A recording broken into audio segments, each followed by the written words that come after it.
a billionaire businessman, a brand new political party, and now, a federal indictment from the United States, on charges of money laundering, bribery, and tax evasion. Yet somehow, despite all of that, this man is about to take a seat in Guyana's parliament. So the question is, how is this even possible? And what does it say about the state of politics? Not just in Guyana, but in a world where money, power, and legal accountability often collide. Today, we're breaking down the full story of Azruddin Mohammed, who he is, what the US indictment means, and why legally, it won't stop him from stepping into government power. Let's start with the man at the center of this growing controversy. Azruddin Mohammed is one of the richest men in Guyana. At just 38 years old, he represents the next generation of a powerful family dynasty that built its wealth through gold mining, currency exchange, and more recently, oil. His family company, Mohammed's Enterprise, has become a major force in the country's business landscape. In 2025, Azruddin entered the political arena with a new movement called the We Invest in Nationhood Party, or WIN. Despite running a failed presidential campaign, his party stunned political observers by winning 16 of the 65 seats in parliament, making WIN the official opposition party. That's a huge leap for a political newcomer and a clear sign that a significant portion of the public was ready to rally behind him. But just as Mohammed and his party were preparing to begin their parliamentary terms, a serious legal development emerged, and not from Guyana. A U.S. grand jury in Florida's Southern District unsealed an indictment against both Azruddin Mohammed and his father, Nazar Mohammed.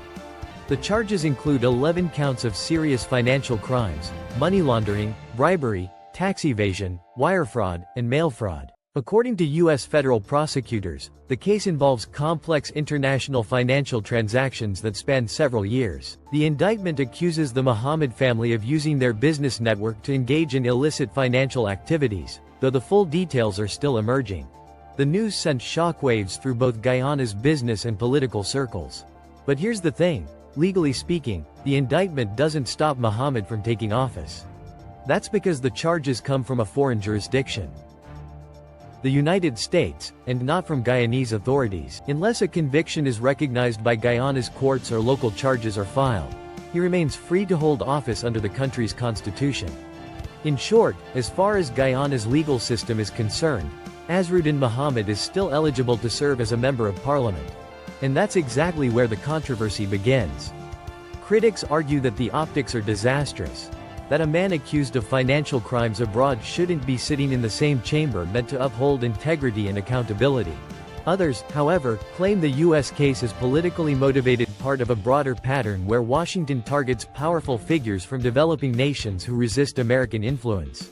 Mohammed himself has maintained his innocence, calling the charges baseless and vowing to fight them through proper legal channels.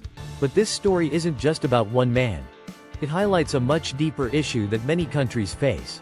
What happens when wealth and political power collide in systems with weak legal safeguards? In Guyana's case, the situation is even more complex. The country is in the middle of an oil boom that's transforming its economy almost overnight. Billions of dollars are flowing into government coffers. New political movements are emerging, and the competition for control of that money has never been higher. For some observers, Mohammed's rise is a symptom of this new era, one where business tycoons are no longer content to influence politics from behind the scenes, but are stepping directly into the halls of power. Still, the timing of the U.S. indictment couldn't be more consequential. Guyana's parliament is set to convene in the coming weeks, and Mohammed's entry could shift the entire political landscape. His party, WIN, now holds enough seats to challenge government policy, shape national debates, and even sway public opinion on major issues, from oil contracts to foreign investment. Behind the scenes, political observers say the situation has sparked quiet unease within Guyana's leadership.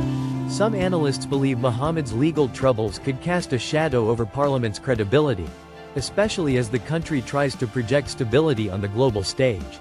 Others warn that blocking him from taking office could set a dangerous precedent, one that blurs the line between legal due process and political power. Because at its core, this moment is about far more than a single indictment. It's about power, legitimacy, and whether political systems can hold steady when global legal and financial pressures collide with national politics.